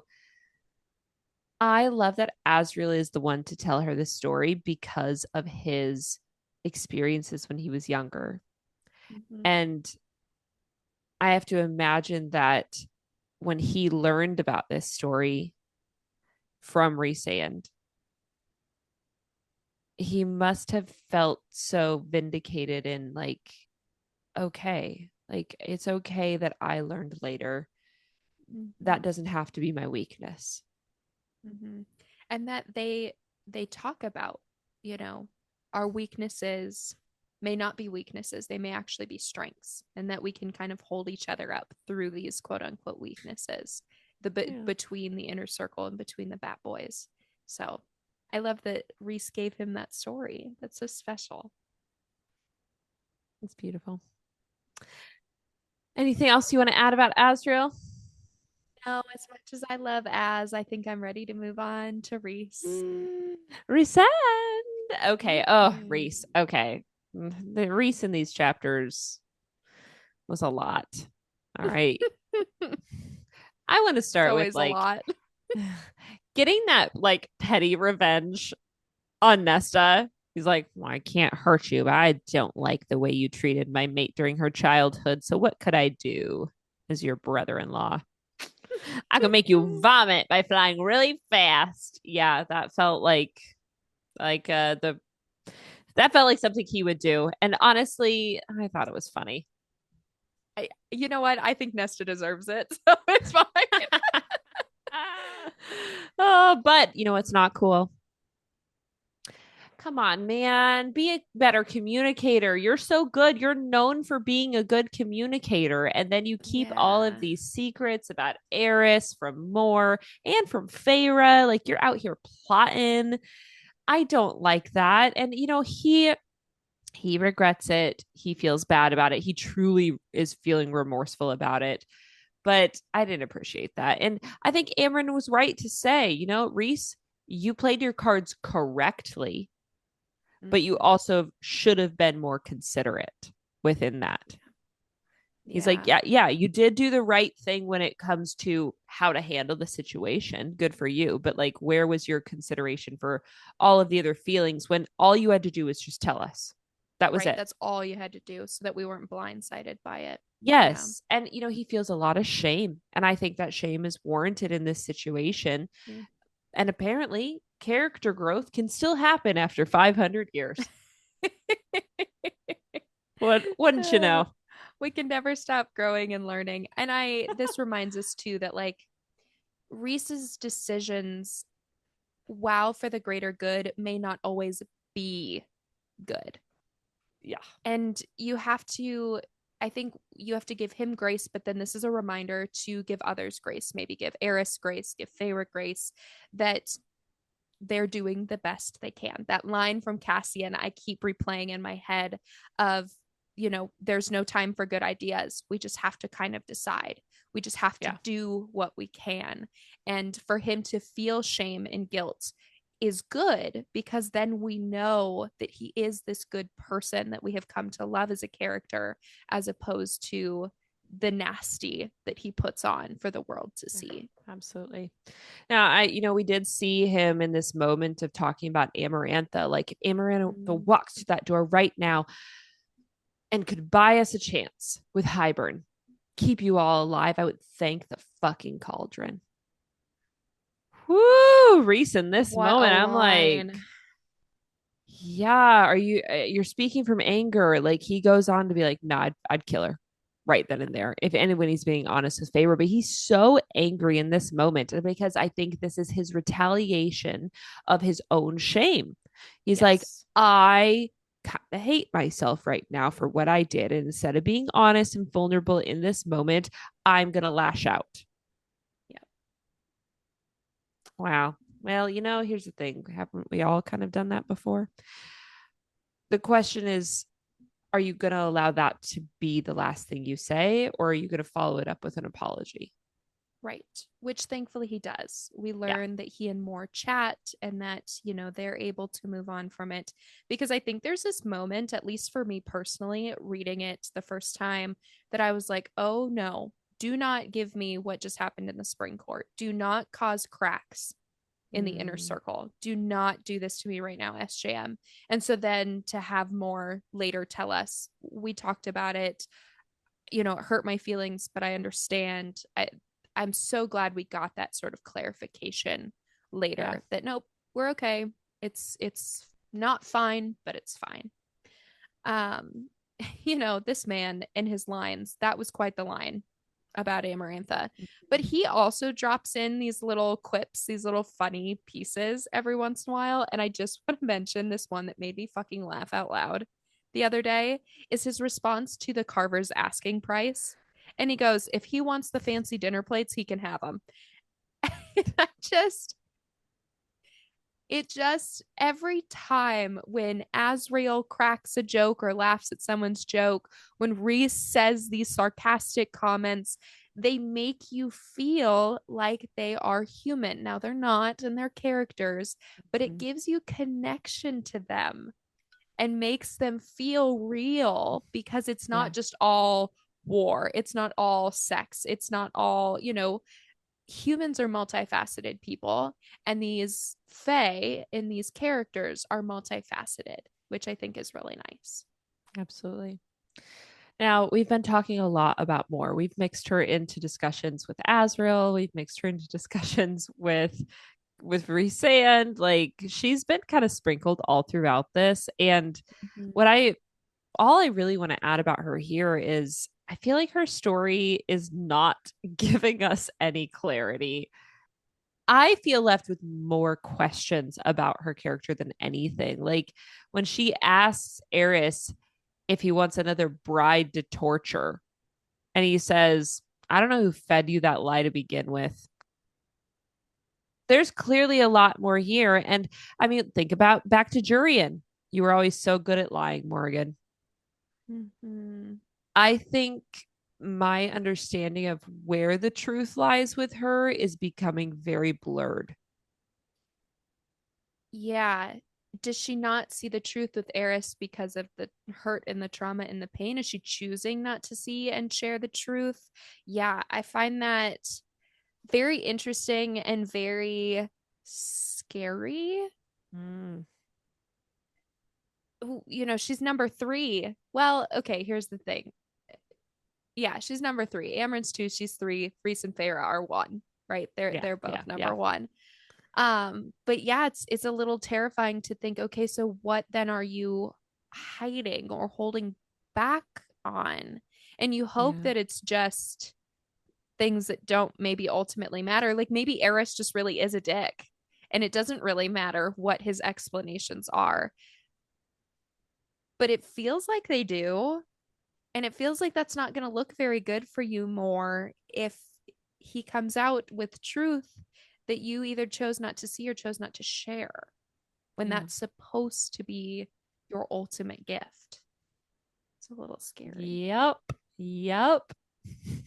And I've I heard don't know what's gonna theories. happen with her, but I'm like, One, I don't think we know it all, right? They're just oh, theories. Yeah.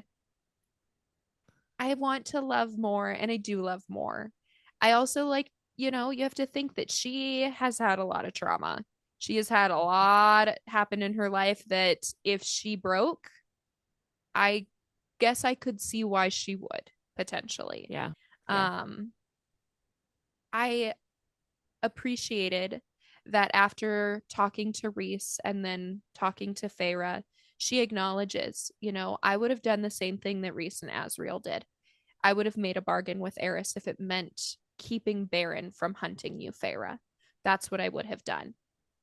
And so it's interesting to me, maybe then thinking about more and thinking about her alliances, her protection of other women and mm, her love of other women and making sure that they're okay. Like that's where her allegiances really maybe deeply lie, maybe not as much to the men in her life yeah, yeah. potentially. It's true. I I could don't see know. that. Yeah. Well, speaking of another woman, what female in her life, it's always a hard transition for Thing, me to make. creature. Yeah. All right, Amryn. Okay, she mentions that she was able to speak to the other prisoners through whispers and rock, which I'm like, what do those conversations sound like? Hey, How's it going? How long how have you you been here? doing? I've got 15,000 little marks on the side of my wall. Jesus. Oh man.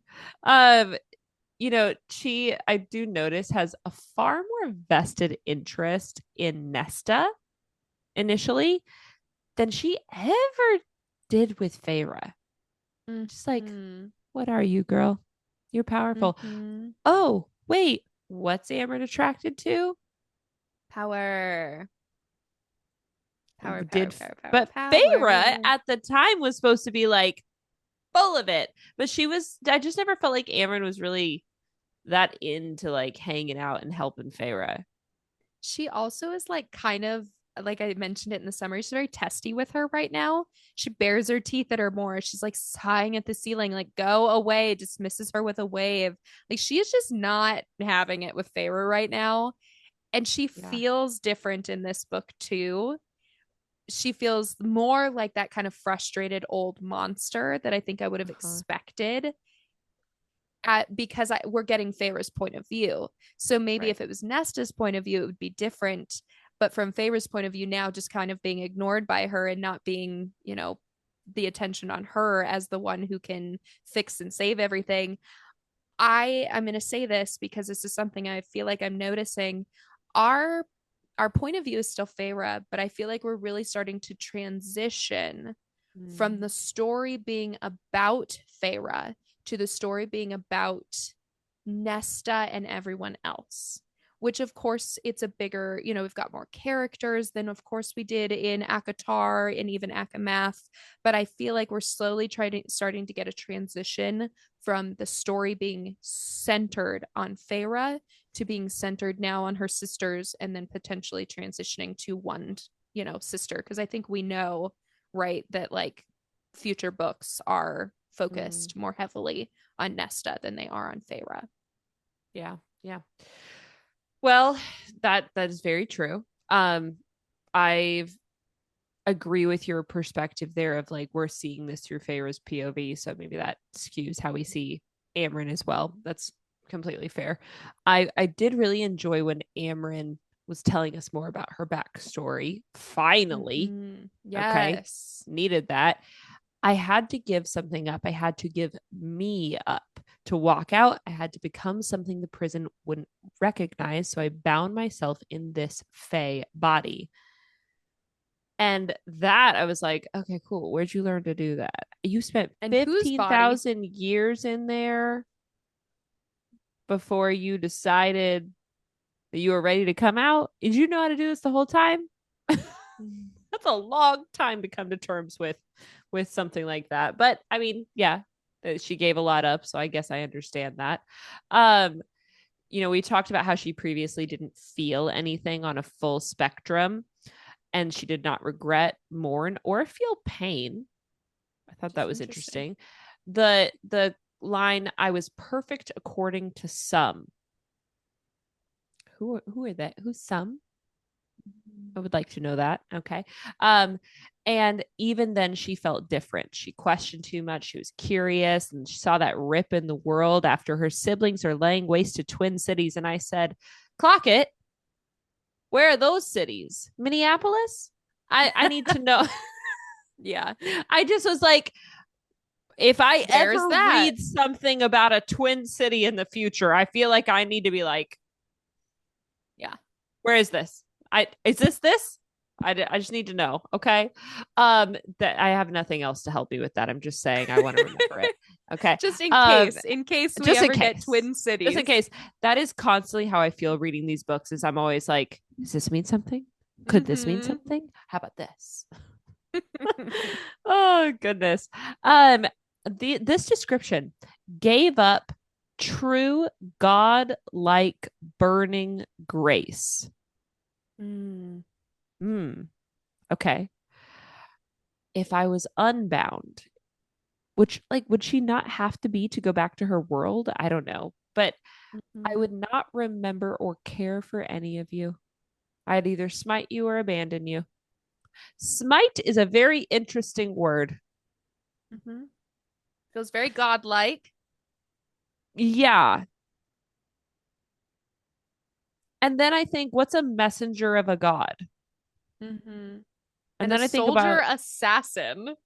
yes. And then I think about the Bible, Mm-hmm. which I'm like minorly familiar with, if we're being honest. But the Bible, God, messengers, Angels. angels. Mm-hmm. Is she a wrathful angel? Which I've not read the Bible. Um, but angels are supposed to be terrifying. They're not pretty.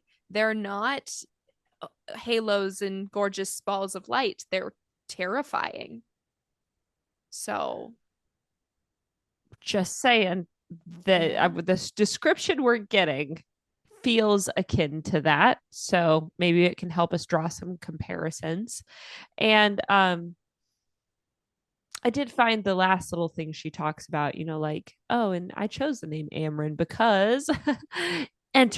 Elaine. moment. Ah. So I hope we get this because you know how I feel about names and I want to know Mm-hmm. why. I want to know. I know. And that she was going to tell us. Like it wasn't just I don't know, it's a name I heard. It wasn't the name she had. She picked it. And I'm like, so why'd you pick There's a it? reason. And she says, and there was a reason. And Do you know? no, Okay, you don't even know. Ah, okay. So I SJM, want make to sure that you give know. us that eventually, please. I want to know. I want to know the Yeah. name of this Fae who bound the death gods, the human line. I want to know Feyre's Right. mom's name. I want to know Reese's last name. Names. Give us the I names. want all the nameless. Yeah. Mm. The unbinding herself from her Fey body, I think is interesting that she cannot do it. Someone else would have to do it. I also then go, you you well, maybe she can. I was going to say you can't just create a body out of thin air. Maybe Amryn can. So whose body did she take? Is Mm-hmm. she was was this Fae a Fae that she took their body and they came to visit her in the prison? She said, "Okay, you're mine. I snatch you up and I bind myself to you." Is there like another soul within her, and that's where her thoughts and feelings stem from? I kind of always thought she just like created it out of thin air. Just like from the rock. Yeah, yeah, From the yeah. dust, ashes to ashes and shit. You know, Pretty much. Yeah. that's all I thought of. She is so many answers and still so many questions, which then leads us directly into Nesta, who's also a ball of questions. Yeah. And very little clarity. Uh-huh. I love the idea of Amryn and Nesta just like, sitting in a room staring at each other. Yeah. Two formidable creatures Just whom everybody's just like a little bit scared of. Just staring contest. Who's gonna break first? I You know. blinked. Yeah, it was you. And then the Bone Carver, telling Cassian about Nesta for me, like as if we needed any more convincing that Mm. they're meant to be together because that's what Cassian sees. And he talks about not being afraid of death with her. And it's just, yeah. Hybern shuddered in fear when she came out of the cauldron and she took something, ripped it out with her teeth. Mm. Lovely and new, yet ancient as the sea. How she calls to you. A queen. We heard that Another again. mention. A queen as my sister once was. Your sister was a queen? The Weaver Mm. was a queen? Of what? I would like to know that. Mm-hmm. Um, Terrible and proud, beautiful as a winter sunrise. And then he goes, Nesta. Nesta. Mm. I I'm throwing a theory out that they're gonna kill Hybern and she becomes the queen over on the other island or on the continent. The queen of those Fae that need a new ruler. And the oh, in Hybern? Wait, what? Where? Yeah, I said either the queen of Hybern after they kill him, assuming they kill him, or she becomes the queen on the continent of like Montesair, Rask, Oh, somewhere Valahon, those else. areas. Oh. Because Ooh, all of those fun theory. people, all of those Fae have this idea that like go back to the Gilded Age, whatever. So maybe she'll be the one to unite all of these Fae who have felt Mm, jilted or whatever that word is over the interesting. last 500 years. I like that theory for sure.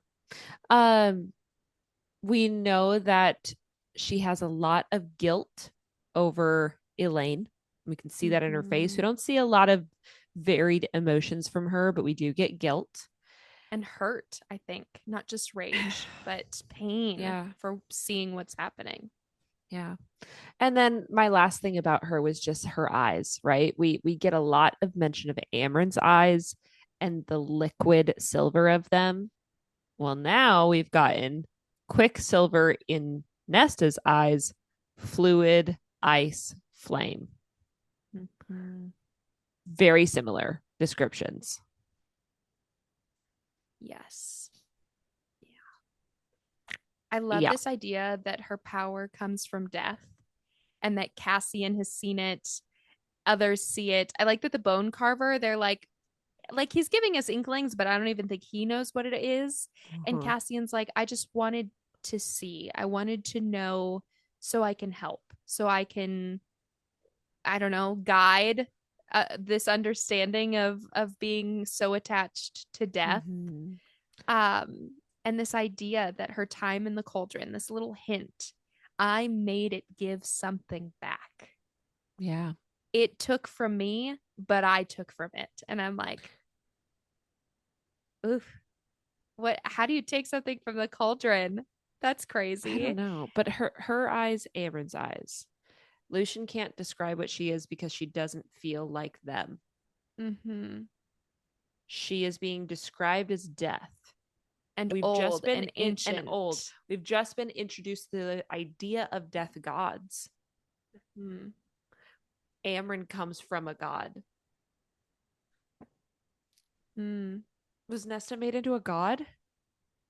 Of course she would be. If anyone would be made into a motherfucking god, it would be fucking Nesta Archeron. I'm like, they're just throwing so much out in these chapters for us to be like, does this go here and here? I Uh-huh. don't know. So something to think about. Yes. And then I think for me to wrap up Nesta, there's this quote that she says, there are many types of strength beyond the ability to wield a blade and end lives. Amron told me that yesterday. Like, Mm-hmm. yes, it is important to, hold your own and train and whatever, but whatever's going on in that mind of hers, whatever she took from the cauldron, whatever was placed within her, whether she's become a god, she is death incarnate. I've she might not need to know how to use a sword. She might just be good to, I don't know, use her brain. And Yeah. she feels like Yeah, somebody who would be very much just like on the brain front. for sure. All right. So are we ready to move on to Miss Elaine? Yes, I think our last character to go through. Okay. So Elaine's been speaking in riddles since leaving her room for the first time in a Mm-hmm. month, finally agreeing to eat, which reminds me, oh, yeah, you probably last longer, you're Fae, so you haven't died yet. Right. Like you can go a few That more makes days. sense. Yeah, yeah, yeah. And all of these riddles are so interesting to me. Like, I Mm-hmm. can hear your heart. Can you hear mine? Like, she's like, do you guys hear this? You guys hear the sea? Mm-hmm. I can hear the sea. And Feyre's like, well, the sea's a long ways away. Even I got Fey ears and I can't hear the sea. What do you mean you hear the sea? Okay. I hear crashing and screams and birds made of fire. Uh, Oh, I hear earthworms and stretching roots, and Mm. God, that I would can make you go hear crazy. your heart even through the stone. No one, oh, but this line, Mm-hmm. no one ever saw mine, her heart. Not really. They never truly looked. Mm-hmm. But then she says, he did. He saw me. He will not now. And then goes back to rubbing her ring on her finger. And it's Yeah, like, oh, oh, honey, I know. It's you so can't go sad. back. But she's even saying here perhaps her sisters don't truly see her. Mm-hmm. They see Which her I as think this is, soft, delicate fawn. yep, But Elaine is telling us they don't see me. So we don't see her either. yep, because we're only getting her sister's POV. Right. Yeah. So I'm interested to learn more about Elaine in that regard to see who is she really then. Mm-hmm. Feyre and Nesta wonder maybe if she has those powers emerging. And she talks about feeling like she's always dreaming these days. She's always thinking about something constantly in her head. And we already mentioned the fact that she talks about, oh, they think she's dead, but she's not. She was changed. I can hear her crying. I I see that Mm. box of black stone, her young hands withered with age. Well, she doesn't, she says, young hands withered with age. Like they're all broken thoughts. So are they connected? Are they separate? Are they one thing? I don't know. A feather of fire, land, and snow. I mean, it's just so interesting. We mentioned the twin ravens. I don't know what all of this means, but I can tell you that it's not in here for no reason. Oh yeah, it's giving Bran from Game of Thrones prophesizing. Freaking Bran. It's You that's telling what me it's we're not going to giving. understand this till the last second? Is that what you're saying? Probably, until it literally hits us in the fucking face, we're not gonna realize like what all of this shit means. I'm sure. Yeah. Well, I would love to connect these dots. Let's come back and see if we can eventually. Someday we'll just Oh, highlight the whole goodness. section to remember to come back to.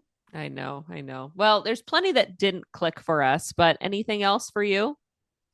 The seraphim, are they fae? So like Illyrians are fae, but they have rounded ears. So I was Yeah. just then curious too, like, are the seraphim fae? Are they something else?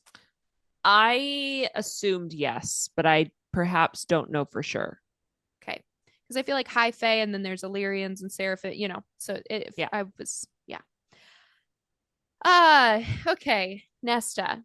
Quote, how they tremble when she emerged. She took something precious. She ripped it out with her teeth. We went through that. At first, I went, who's the she that the carver's referring to? Nesta, duh. What came out is not what went in. And I said, yeah, totally Nesta. But what does it mean? That idea of what came out is not what went in then makes me even more scared of her. Mm, Is yeah. this not Nesta? Is it maybe something wholly different? Mm. I don't know. Yeah, Eris talking about the other factors at play, not knowing anything about what happened that day. I said, what? I really need some clarification there. And then I want to ask again, are we going to try to align with the Weaver? Was it Koshi that's Crochet. bound? Crochet that's bound to the lake? Are there other monsters? What the hell's at the bottom of the library? If the Bone Carver is can drop an army, but his strength is not paralleled to strength of others, who else are we going to try to make alliances with, especially if we don't know that we can even get the Bone Carver out, because we don't even know if we can get the Ouroboros mirror. And then that's my question, who are we going to risk? Who maybe To look maybe in it. Elaine should look in it. Hey, Can we babe. break her more? I don't know. I don't know. I don't Oh, know. I don't gosh. know. I don't know so much. I'm in a state of I don't know. Miranda's ready to keep reading. Yes, I am. God damn it. I Oh, am. well, I want to continue on with our heroine's journey. And today, my heroine's journey focus is going to look a little different. I want to focus on a character that we've only briefly heard of, but who left a profound impact on me as a reader, which is Nephelle. Azrael tells us this beautiful story of Nephelle, the unlikely, and the true heroine that she becomes. And along with the Nephelle philosophy, suggesting that what we may see at first as a weakness may actually be our greatest strengths. And that even the most unlikely individuals are often the ones who shape the course of history. We see this in Feyre's journey, but also in so many of our own real world heroes, teachers who go on to change generations, caregivers who hold families together in moments of crisis, activists who start as a single voice that turns into a symphony of revolution. And as women, we are often categorized as too emotional, too soft, too inexperienced, and too small to become the ones who will be the momentum bringers. But Nephelle reminds us to reframe the way we see the world and, in turn, ourselves, to challenge each other, to embrace our vulnerabilities as our greatest strengths. And I said, great minds think alike. because I also wanted to focus on the same section, and I think anybody would. Like, this was a profound story to get and to wrap up these chapters too. You wrapped it up beautifully, Autumn, as you always do. So I'm just going to then end with the quote directly from the book. What we think to be our greatest weakness can sometimes be our biggest strength, and that the most unlikely person can alter the course of history. Yes. I know you want to keep going. I know you want to turn I the page, do. but we got to close the book on this one. But hey, a reminder to myself and to you, every epic needs a cliffhanger, right? So let's savor the suspense. Remember to like, share, subscribe, and write a review. Yes, please. We've been getting more and more. Yay! Exciting. Now, before you remove your bookmark, please prepare for next week. We'll be doing chapters 30 to the end of 39. And remember that whether you are conquering your own kingdom or just cozying up with a good book, you are the main character of your own epic tale. Okay, queens, for real now. Put the book down, hold your crown high, and we will catch you on the next page.